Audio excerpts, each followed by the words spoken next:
Hi guys, today I'm going to show you how I'm going to use double-ended screws to attach this foot to a stool I built a long time ago. Hopefully this helps clear up how to do certain things that might be confusing about using a double-ended screw. What you see here can be used on dowel screws that have a wood screw on each end, or on hanger bolts, which is technically what I have. One side is a machine screw and the other side is a wood screw. So these are actually the bolts that I took out of this foot when I made this stool a while back. Now I want to use them to install the feet properly. So the first thing I'm going to do is find the center point where I want to install it on the stool and make sure everything is marked properly and lined up exactly where I want it before I drill anything.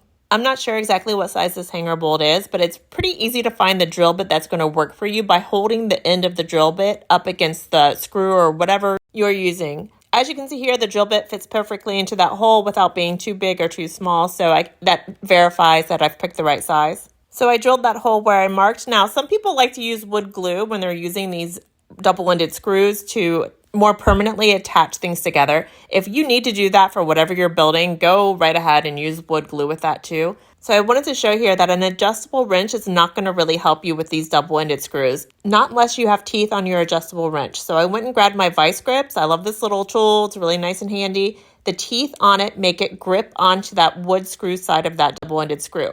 So that lets me screw it in properly without actually having any specialized tools or any other additional help to do it. Once that's fully inserted into the leg side of that, I can just now screw it right into place on the stool that I made, and it's good to go. That is going to be a sturdy foot that's going to last for a lot longer than the wood glue I originally tried to use. All right, as always, guys, if you have any questions, put them in the comments below. I will try to answer them when I get a chance, and good luck with your project.